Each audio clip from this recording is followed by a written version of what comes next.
You know that feeling, right? The hunt for that one perfect gadget in your world. Oh, yeah. For us, maybe it's the elusive unicorn of electric skateboards, the one that just does it all. The Holy Grail. Ever found yourself spiraling down that rabbit hole, searching for that single ultimate piece of tech? It's a very common pursuit, I think, that desire for like elegant simplicity and peak performance all rolled into one. Well, today we're plunging into a fascinating contender in that very arena. We've unearthed a really lively discussion from the Skates Electricos podcast on YouTube, all centered around the Balrog B1 electric skateboard. The B1, a board that seems to have really captured the attention of some, experienced riders. Absolutely. So whether you're already cruising on an e-skate, maybe contemplating an upgrade, or you're just fascinated by the engineering that powers these things, this deep dive should have some really key insights for you. Yeah, the source sounds great. A dynamic exchange between two enthusiasts who've actually put the Balrog through its paces. Yes, exactly. Our mission here is basically to extract the most valuable nuggets from their experience, try and pinpoint what potentially sets this board apart. We're essentially filtering out the noise, to bring you the core understanding of what makes this board tick. Okay, let's unpack this.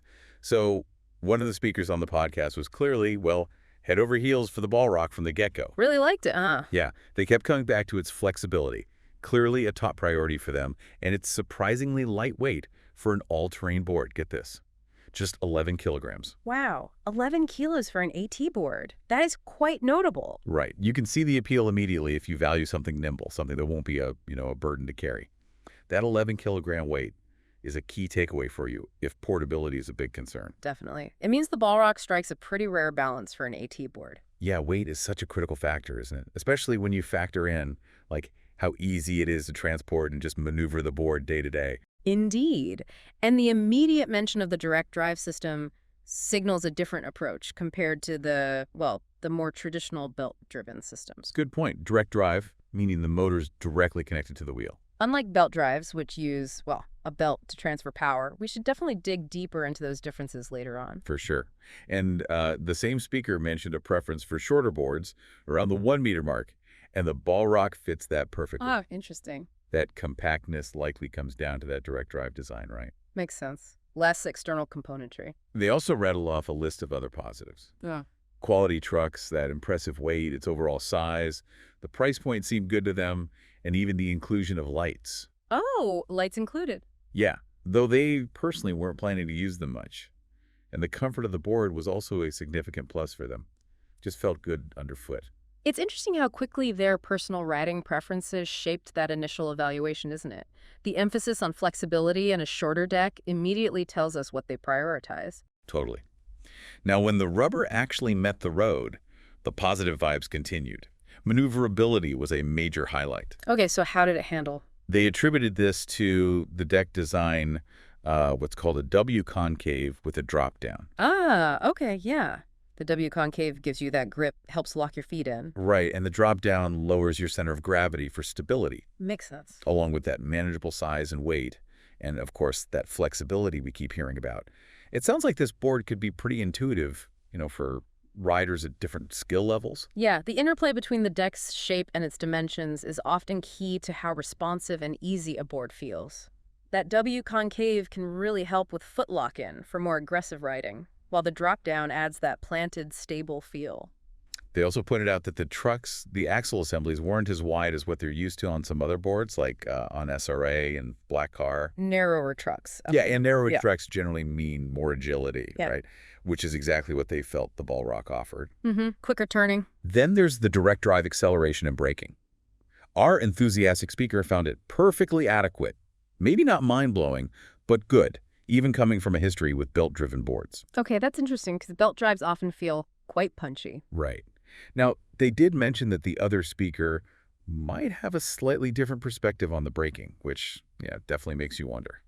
See, that difference in opinion is really important to note. Direct drive and belt drive systems do have distinct characteristics. Power delivery, braking feel, it's different. Also, typically. Well, someone used to the often very immediate strong braking of belt drives might perceive direct drive braking as being perhaps a bit less powerful in comparison. It's often smoother, more progressive. Gotcha. And this brings up a really key point.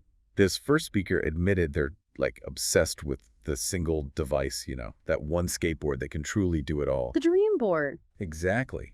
And for them, this Balrog, even though it wasn't even their own board they were testing, came incredibly close to being that ideal. That's pretty high praise, wouldn't you say? That really underscores the board's potential broad appeal, yeah. Its ability to satisfy a range of riding styles or requirements. That whole concept of the one board to rule them all is something many riders are chasing. Definitely. Now, the other speaker chimed in, agreeing, and mentioned they were actually already intrigued by the B1 even when it had a belt drive motor. Oh, okay. So they knew the platform. Yeah, and their curiosity only intensified when the direct drive version came out. They even mentioned getting a good deal on it, which, certainly sweetens the pot. Yeah, it helps. But what really resonated with them, and this is key, was a growing frustration with belt maintenance. Yes. A very, very common sentiment we hear. Belt maintenance, replacing worn belts, dealing with vibrations, worrying about motor protectors. It can become quite bothersome if you ride a lot. Exactly. They were initially riding hub motors. Just for comparison, hub motors have the motor inside the wheel itself. Right, different setup entirely. Then they transitioned to belts and found themselves constantly dealing with upkeep. They felt like they were using too much board for their everyday riding needs, a bit like killing flies with a shotgun, as they put it. Huh. I get that. Overkill for the commute. So the idea of direct drive paired with a new controller seemed like a very appealing solution, for their daily commutes without all the hassle. So the core insight here for you, especially if you deal with belt issues, is that direct drive offers a potentially significant reduction in upkeep. Less fuss. Yeah, their journey hub motors to belts. Then looking at direct drive really highlights how a rider's preferences can evolve based on real-world experiences. Each tech has its pros and cons. There was definitely a sense of being an early adopter for them, exploring this newer direct drive tech. Taking the plunge? Yeah. While they weren't initially overly excited about things like the included lights and tail lights, sort of viewing them as standard extras on a V1 product, along with the fast charger. Just nice to haves, maybe not deal breakers. Right. But their overall experience with the board significantly surpassed their initial expectations. They specifically called out the smoothness of the ride as a standout feature. Smoothness is huge. Yeah. That often hinges on things like the quality of the motors, the truck design, the bushings, those rubbery bits that let you turn. Affects the whole feel, yeah. And the deck flexibility, too. Direct drive systems, when they're well-engineered, can provide a really fluid and, importantly, quiet riding experience. Okay, now diving into the nitty-gritty of the ride itself, they described this enjoyable, deflated feel. Does that make sense? Deflated. Yeah, I think I know what they mean. It likely refers to a specific level of shock absorption and responsiveness from the deck and wheels combined. Makes for a more engaging, less jarring ride. Yeah, Playful, maybe? Exactly. They said it allowed for playful carving and board manipulation. Sounds like a lot of fun if you enjoy a more dynamic riding style. Definitely sounds engaging. And here's a point that might surprise you. They found the battery range to be surprisingly good. Oh, really? Because sometimes AT wheels can drain batteries faster. Yeah, but they even mentioned a sensation similar to the inertia-based acceleration you might feel on downhills with hub motors, that kind of natural rolling momentum you get with a traditional skateboard. Huh. That is interesting. That suggests a very efficient power delivery, maybe a longer glide time. Almost like traditional skateboarding, but with power on tap. That's a pretty unique selling point. It sounds like it. However, they did raise a subtle point about braking. Ah, the braking again. Yeah. They didn't perceive the braking to be quite as strong, or maybe as immediate, as what they were used to with belt-driven boards. Okay, like we discussed earlier. But they framed this as possibly being a matter of personal preference and their individual riding style. They also brought up the idea that the specific type of wheels being used could have an impact on this. For sure. Braking performance can vary a lot. Belt drives often offer very strong, almost instant braking. Direct drive usually relies on regenerative braking through the motors, which feels different, smoother, maybe less bitey. And the wheels matter too. Oh, absolutely. The amount of contact patch the wheels have, their grip, their diameter, their weight, it all influences how effective the braking feels. Okay. One practical advantage they highlighted with direct drive, though, is the increased protection it offers to the motors compared to belt drives. Yeah, belts are often exposed, aren't they? Right. So this is especially relevant when encountering obstacles like curbs or, tram tracks, things that can snag a belt. Good point. Less vulnerability there. They did contrast this with the fact that direct drive motors themselves could be vulnerable if hit directly, but the larger all-terrain wheels seem to provide a good buffer. That's a significant benefit, especially with AT wheels. The bigger diameter, the tire volume, it helps absorb impacts and gives you more ground clearance than smaller street wheels would on direct drive. Reduces the risk to the motors. And speaking of those AT wheels, they were really enthusiastic about the worry-free riding experience they offered across different terrains. Go anywhere, basically. Pretty much.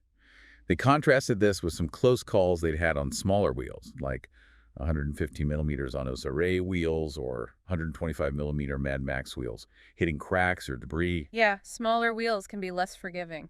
So it sounds like the trade-off might be maybe a slight decrease in that immediate braking power in exchange for the added security and versatility of the AT wheels. It's that classic engineering trade-off, isn't it?